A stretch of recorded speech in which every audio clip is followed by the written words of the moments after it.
Time for a DIY. DIY.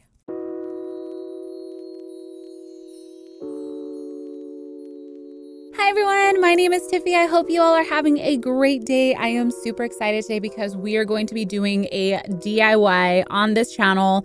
I know it's been a while and I've been meaning to do this project for a long time, but it is going to be a revamped DIY that I did 6 years ago on the channel of a cloud light. I made this cloud light for my friend's baby shower and it is one of my most viewed DIYs on the channel to date, and I thought, you know what, lights have come a long way. So I wanted to revamp it and do a revamped DIY for a cloud light. And it's behind me. I'll show you some amazing shots because since the light is hitting it, you can't really see the saturation of color. But today I'm going to show you how I made this LED cloud light for my background on my Twitch streams. And I actually did this DIY on my Twitch channel live with everyone, and it was so much fun. I'm going to be doing more DIYs on the channel, so I will put another link in the description. Come hang out. I stream 3 times a week, but let's go ahead and get into the items that you're going to need for this DIY. So you're going to need these paper lanterns, preferably white so that none of the color shines through. I purchased this pack off of Amazon and it was really helpful because they came in different various sizes, and depending on how big you want your cloud to be, it's good to have options. So mine is going to be on the smaller scale because the last one that I made was a little bit too big. It was mainly for photo ops. This one's just for my background, so I'm going to keep it pretty small. You'll also need a glue gun and some glue sticks, along with some fish wire or some sort of clear wire to hang it. You will also need some batting or stuffing, something very lightweight to make it look very cloud-like.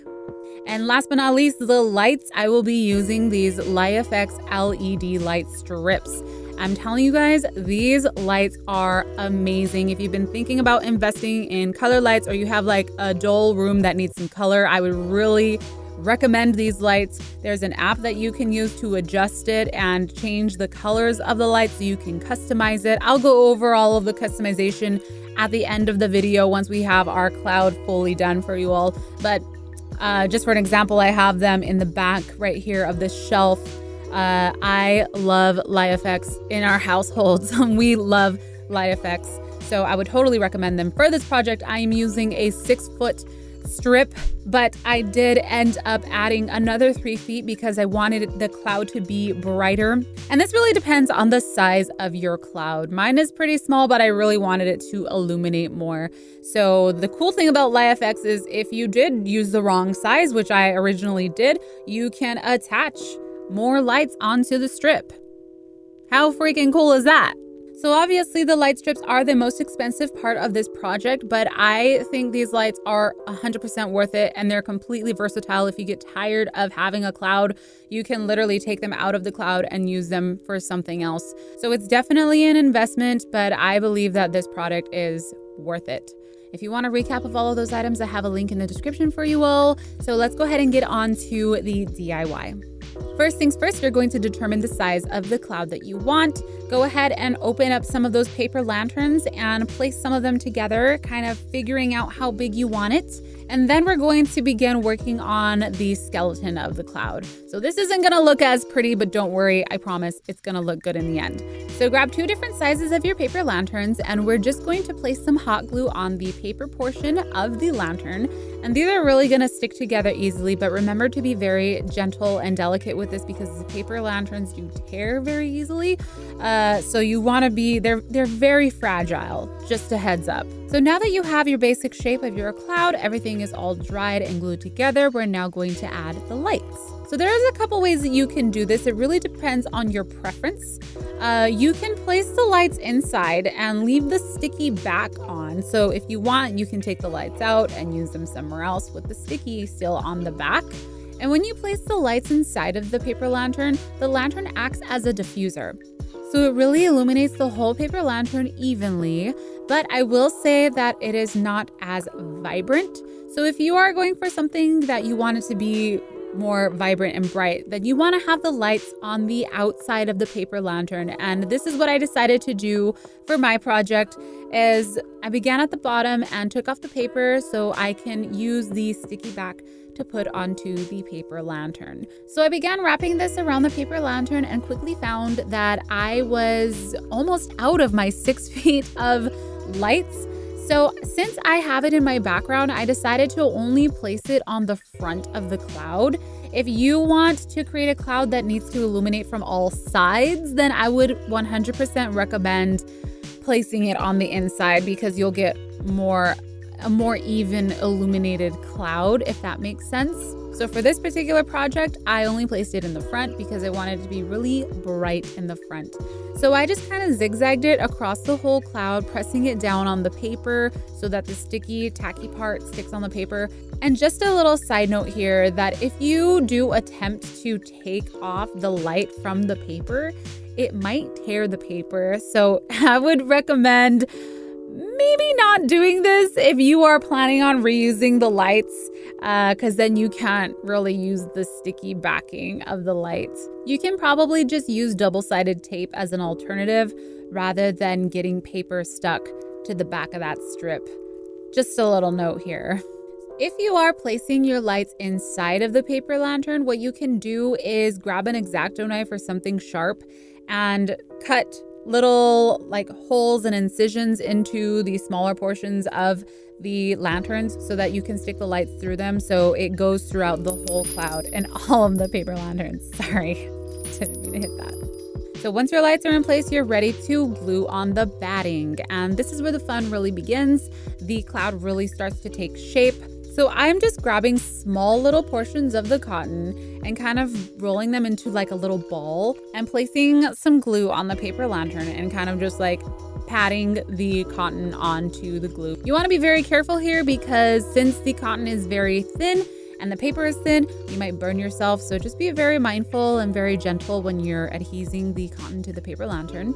And I just continue adding these little balls of cotton, just kind of pulling it and figuring out where it's gonna go. The good thing about using this technique rather than pulling the cotton thin and placing it directly on the ball is that later you can grab that cotton swab. Since a little bit of it is attached, you can kind of gently pull it apart and shape the cotton to whatever shape you like. If you want like a more whimsical feel, you can kind of create some twists and curls and twirls in the cotton so it looks like the cloud is actually blowing in the sky. But I would recommend saving that portion till the very end until you have your cloud already hung up. So once you have the cotton on and everything seems to be covered, you're probably gonna have to do some adjustments. I hung up my cloud and then glued on some more stuff here and there and moved some stuff and kind of tweaked it around once it's hanging. So another side note, make sure that you do start the lights from the bottom and that they come out from the top of the cloud, because that is going to be very important when you're hanging the cloud. You don't want to actually hang the cloud by the wire. You want to attach some other string or something to it. I'm using like a clear bracelet string, but you do want to have the light or the wire coming from the top of the cloud, and so you don't have any wires like hanging out of the bottom.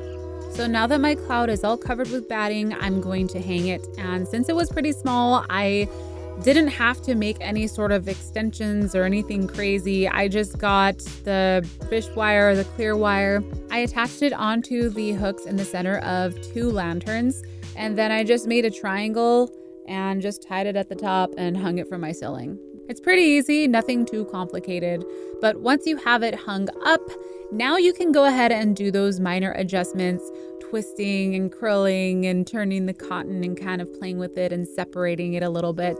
Once you have it hung, right now is a good time to customize it if you want. I added a little bit of crystals since it's going to be on camera and I wanted it to kind of catch light and reflect it. You can add crystals underneath it to make it look like it's raining. It's really up to you. So now this is where the fun really begins. You can mess around with the light settings and adjust your light to your liking. So if you open up the LightFX app, a good way to start is taking a look at the themes. There's a bunch of preset themes that you can go through. You can adjust the brightness. You can have solid colors. If you want, you can even customize your own colors and you can draw on the colors onto the full light strip. So once you have your colors figured out, you can click the effects button at the top and you can animate your lights. So there's a bunch of different effects that you can choose. You can have them animate, color cycle, flicker. My favorite is move. You can have them strobe. And if you want to do something really cool, if you're having a party or something, you can have the lights go to the music.